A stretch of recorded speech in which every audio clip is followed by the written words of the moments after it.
Welcome, brave souls, to a journey into the darkness, where the echoes of the past reverberate through the halls of forgotten dormitories. Tonight, we delve into 3 chilling tales that will send shivers down your spine and make your heart race with fear. From the desperate flight of a student escaping the clutches of a malevolent spirit in midnight escape, to the haunting secrets hidden within the shadows of the dormitory. And finally, the bone-chilling tale of echoes of the forgotten, where the sins of the past return to claim their vengeance. So gather close, my friends, and prepare to confront the horrors that lie in wait within these haunted halls. Welcome to the realm of nightmares. Welcome to Midnight Escape, Shadows of the Dormitory, and Echoes of the Forgotten. Story number 1. The Midnight Escape. In the heart of a bustling college town, the streets were alive with excitement during Halloween week. Parties raged, echoing laughter and music into the night. Among the revelers was Max, a freshman at the local university, ready to celebrate his first Halloween away from home. Max and his friends, Alexandra, Riley, and Sam, ventured to a notorious fraternity house known for its wild parties.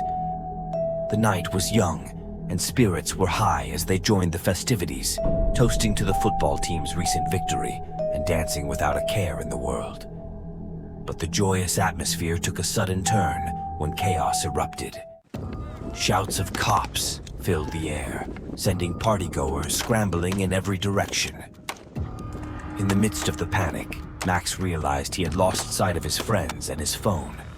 With adrenaline coursing through his veins, Max navigated the chaotic scene, dodging police officers and searching desperately for his friends. But as the crowd dispersed, Max found himself alone on unfamiliar streets, his phone dead and his sense of direction faltering. Feeling the chill of the October night creeping into his bones, Max spotted what appeared to be an academic building nearby. Desperate for warmth and shelter, he pushed open the door and stepped inside, hoping to find solace in the quiet corridors. But what awaited him inside was far from comforting. The building was eerily silent, illuminated only by the dim glow of emergency exit signs.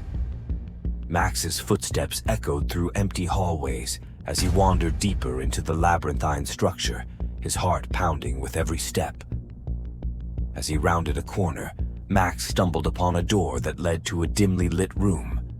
Chains hung from the ceiling, and the air was thick with the sound of machinery and the scent of steam. A sense of dread washed over him as he realized he was not alone. Suddenly, the sound of heavy footsteps echoed through the room, drawing closer with each passing second. Panic surged through Max as he frantically searched for an escape route. With no other options, he pushed open a nearby window and leaped out into the darkness below. The impact of his landing sent shockwaves of pain through his body, but adrenaline fueled his desperate flight. Ignoring the ache in his limbs, Max sprinted through the night, every shadow and sound sending shivers down his spine. Finally, he reached the safety of his dormitory, where his friends awaited him with worried expressions. Relieved to be reunited with them, Max recounted his harrowing ordeal, his voice trembling with the memory of the terror he had faced.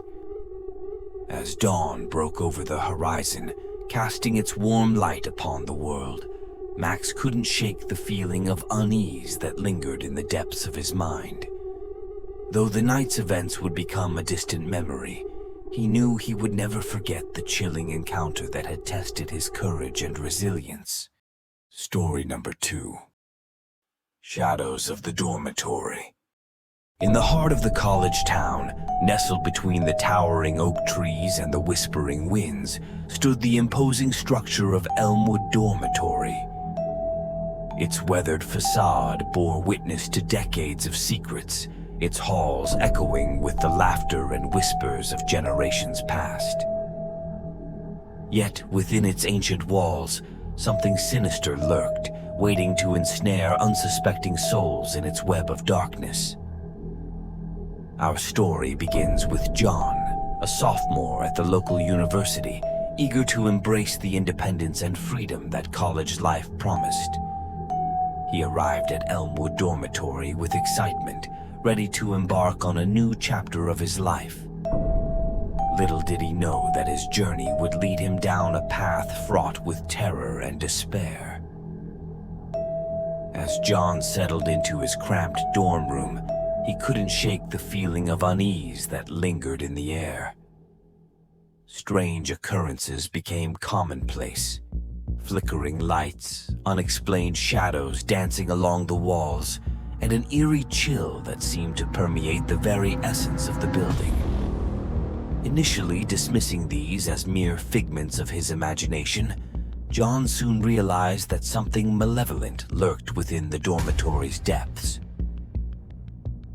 One fateful night, as John sat alone in his room studying, he heard a soft whispering emanating from the darkness outside his door.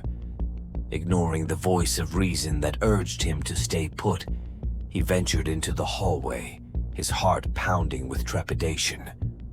The corridor stretched before him, bathed in an otherworldly glow that sent shivers down his spine. With each step, the whispering grew louder, echoing off the walls like a chorus of lost souls crying out for release. John's breath caught in his throat as he rounded a corner and came face to face with a figure cloaked in darkness, its eyes gleaming with an unholy light. Frozen with fear, he watched as the shadowy apparition advanced towards him, its presence suffocating him like a vice. Desperate to escape, John fled down the labyrinthine corridors of Elmwood, the creature's unearthly howls echoing in his ears. Every corner turned revealed another nightmare, each shadow concealing a new horror waiting to claim him. With every ounce of strength left in him, he raced towards the safety of the dormitory's exit, his mind consumed by a primal instinct to survive.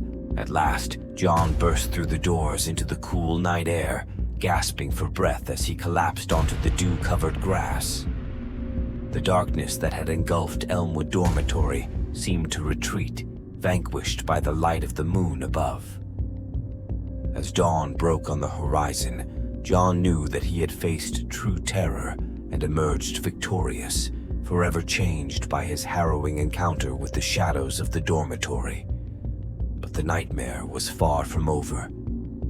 In the days that followed, John found himself plagued by visions of the creature that had pursued him through the halls of Elmwood. Its piercing gaze haunted his dreams, its whispered promises of darkness echoing in his ears. No matter how hard he tried, he could not escape the memory of that fateful night, nor the feeling of dread that consumed him. As the weeks turned into months, John's mental state began to deteriorate. Sleep eluded him, replaced by a never-ending cycle of fear and paranoia. His friends grew concerned, their attempts to comfort him falling on deaf ears. It was as if the darkness that had once lurked within Elmwood Dormitory had taken root within his very soul, consuming him from the inside out. In a last-ditch effort to regain his sanity, John sought out the help of a local psychic, hoping to uncover the truth behind his torment. What he discovered shook him to his core. The dormitory was built upon an ancient burial ground, a resting place for restless spirits seeking vengeance on the living. The creature that had pursued him was but one of many trapped within its cursed walls, their suffering fueling its insatiable hunger for souls. Armed with this knowledge, John vowed to confront the darkness that had haunted him for so long. With the help of a few brave friends, he returned to Elmwood Dormitory, determined to put an end to the nightmare once and for all. As they delved deeper into the bowels of the building, they encountered horrors beyond their wildest imagination. Apparitions lurking in the shadows, whispers echoing through the halls, and a sense of dread that threatened to consume them whole. But John refused to back down. With every step, he drew closer to the truth, his resolve strengthened by the knowledge that he was not alone in his fight. Together, they uncovered the source of the dormitory's curse, an ancient artifact hidden deep within its foundations, its dark magic twisting the very fabric of reality. With a newfound sense of purpose, John and his friends destroyed the artifact, breaking the curse that had plagued Elmwood Dormitory for generations. As the darkness lifted, the spirits trapped within its walls found peace at last, their anguished cries fading into the ether. In the end, John emerged from the ordeal a changed man, his courage and determination serving as a beacon of hope for all who had faced the horrors of Elmwood Dormitory. Though the scars of his ordeal would never fully heal, he knew that he had faced his demons head-on and emerged victorious, ready to face whatever challenges the future held. And as he looked out upon the campus bathed in the light of dawn, he knew that he would never forget the shadows that had once threatened to consume him whole. Story number 3. Echoes of the Forgotten. It was the fall of my sophomore year when I first stepped foot onto the campus of St. Augustine's University, a place steeped in history and mystery. Nestled amidst the sprawling forests of New England, the ivy-covered buildings and cobblestone pathways seemed to whisper tales of centuries past, stories of love and loss, triumph and tragedy. Little did I know, I was about to become entangled in a nightmare that would haunt me for years to come. As I settled into my dorm room in the old Westwood Hall, I couldn't shake the feeling of being watched. The walls seemed to hold secrets, and the shadows danced with a life of their own. Despite my unease, I brushed it off as nerves, attributing my discomfort to the unfamiliarity of my surroundings. But soon, I would come to realize that there was something much darker lurking within the halls of Westwood.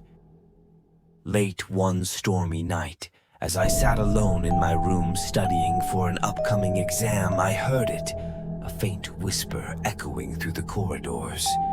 At first, I dismissed it as a trick of the wind, but as the whispering grew louder, I felt a chill creep up my spine. It sounded like the voices of 100 souls trapped between worlds, their mournful cries echoing through the empty halls.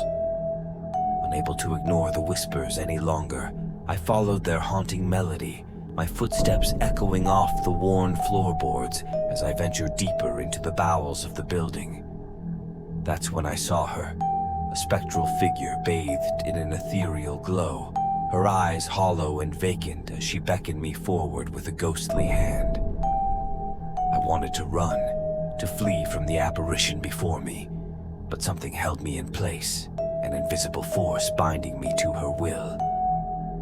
With each step I took, the air grew colder, and the whispers grew louder until they were all-consuming, drowning out the sound of my own heartbeat. I knew then that I had stumbled upon something beyond my comprehension, something ancient and malevolent that hungered for my very soul.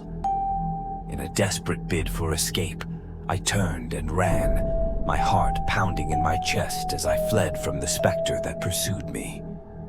I could feel her icy breath on the back of my neck, her phantom footsteps echoing in my ears as I raced through the winding corridors of Westwood Hall. As I burst through the doors into the stormy night, I thought I was free, but the horror had only just begun. Everywhere I turned, I saw her, the spectral woman with hollow eyes, her ghastly visage lurking in the shadows, waiting to claim me as her own. Haunted by visions of the ghostly apparition, I sought solace in the company of my fellow students, but they too had seen her, their eyes filled with fear and desperation as they shared their own encounters with the vengeful spirit that prowled the halls of Westwood. Determined to uncover the truth behind the haunting, I delved into the history of St. Augustine E.S., scouring ancient tomes and dusty archives in search of answers. What I discovered chilled me to the bone. The spirit that haunted Westwood Hall was none other than Abigail Hawthorne, a young woman accused of witchcraft in the 17th century and condemned to death by the townsfolk of Salem. Armed with this knowledge, I embarked on a quest to lay Abigail's spirit to rest, to break the curse that bound her to this world for centuries. With the help of my friends, we performed a ritual to cleanse the dormitory of her presence, banishing her spirit back to the realm of the dead, where it belonged. As the echoes of Abigail's cries faded into the night, I felt a sense of peace wash over me, knowing that we had freed her from her torment and saved countless others from suffering the same fate. But as I gazed up at the darkened windows of Westwood Hall, I couldn't shake the feeling that something lingered within, something watching and waiting for its next victim.